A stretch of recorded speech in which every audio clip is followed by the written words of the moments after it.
Shalom, salam sejahtera bagi kita semua. Kiranya kasih dan pertolongan Tuhan senantiasa menjadi bagian di dalam kehidupan kita semua. Ada perlindungan, ada penjagaan dari Tuhan menjadi bagian Bapak Ibu Saudaraku sekalian.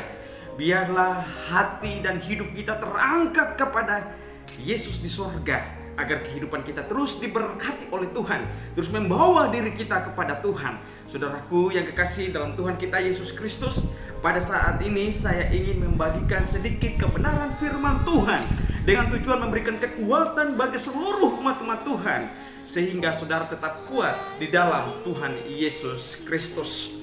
Saudaraku yang kekasih dalam Tuhan, kalau kita baca di dalam Yesaya 51 ayat yang ke-3b, firman Tuhan berbunyi, Ia membuat padang gurun seperti taman Eden dan padang belantaranya seperti taman Tuhan. Bagaimana reaksi Anda ketika sedang menempuh perjalanan yang jauh di tengah terik matahari yang sangat menyengat dan melelahkan, tiba-tiba menemui jalan buntu? Dalam arti yang sesungguhnya, perasaan Anda pasti akan campur aduk, kecewa, marah, frustasi, kesal, membaur jadi satu.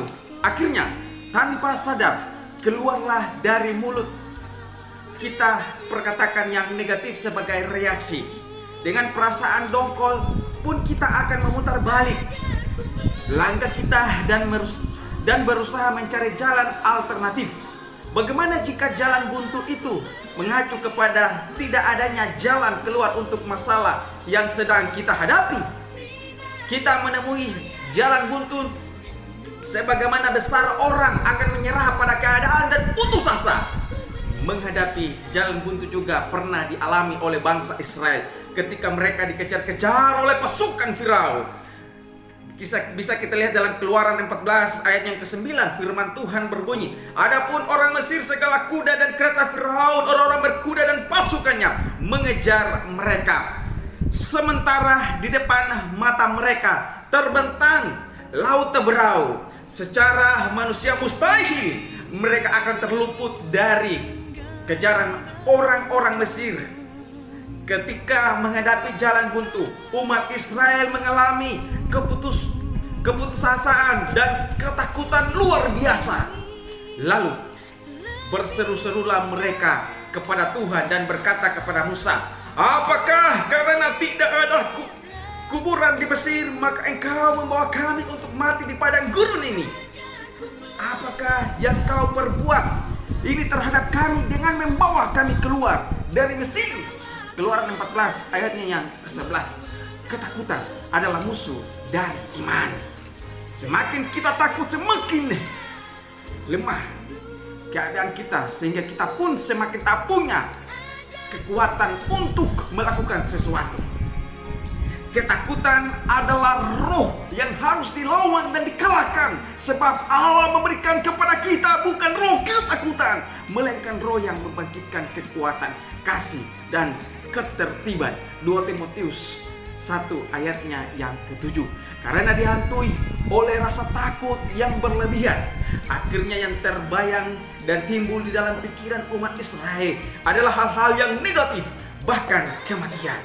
Ada kalanya Tuhan mengizinkan kita mengalami situasi sulit dan menghadapi jalan buntu, supaya jangan menaruh kepercayaan pada diri kita sendiri, tetapi hanya kepada Allah yang membangkitkan orang-orang mati. Kita bisa lihat dalam 2 Korintus 1 ayatnya ke-9. Ketika mengikuti jalan-jalan Tuhan dan taat melakukan kehendaknya, bukan berarti perjalanan hidup kita harus mulus dan lancar. Terkadang kita harus menghadapi lorong-lorong gelap, bahkan lembah-lembah kekelaman. Doa-doa kita terasa tak mampu menembus langit-langit kamar. Sepertinya semakin kita setia kepada Tuhan, semakin kita dihadapkan pada masalah demi masalah yang tidak ada jalannya, tidak ada jalan keluarnya. Dalam kondisi seperti ini, mari kuatkan iman kepada Tuhan. Jangan marah, kecewa, dan menyalahkan Tuhan.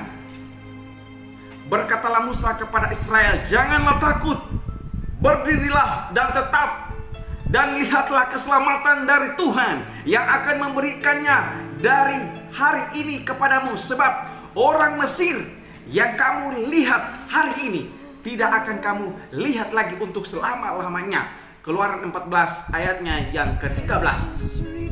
Meskipun secara kasat mata umat Israel sedang diperhadapkan pada jalan buntu, Tuhan memerintahkan mereka untuk terus bergerak maju karena Tuhan tidak berkompromi dengan ketakutan. Kalimat berdirilah tetap artinya sesulit apapun keadaan kita tetaplah berada di pihak Tuhan. Tetap mengerjakan bagian kita, yaitu percaya dan taat kepada Tuhan. Kata tetap berarti terus menerus tidak berubah. Tuhan tidak menghendaki kita menyerah di tengah jalan. Memang bukan perkara mudah. Dibutuhkan iman untuk melakukan apa yang diinstruksikan Tuhan. Karena perintah Tuhan itu seringkali tidak masuk di akal. Tetapi jika kita mau taat dan melangkah dengan iman, kita akan melihat pembelaan Tuhan.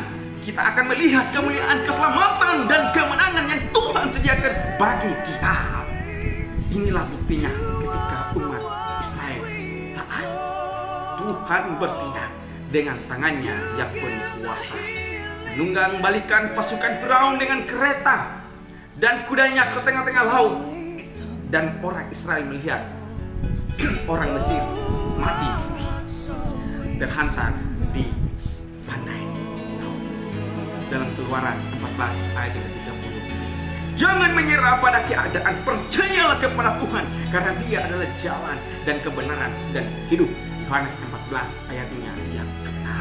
Di dalam Dia selalu ada jalan keluar dan jalannya selalu penuh keajaiban. Yesaya 51 ayatnya yang pertama. Percayalah pada Tuhan, menaruh harapan pada Tuhan, keselamatan akan tiba bagi saudara dan saya. Biarlah saudara menjadi kuat oleh karena Tuhan Yesus ada di pihak kita. Mari kita berdoa. Bapa kami di sorga, terima kasih banyak untuk kekuatan melalui firman-Mu kepada kami.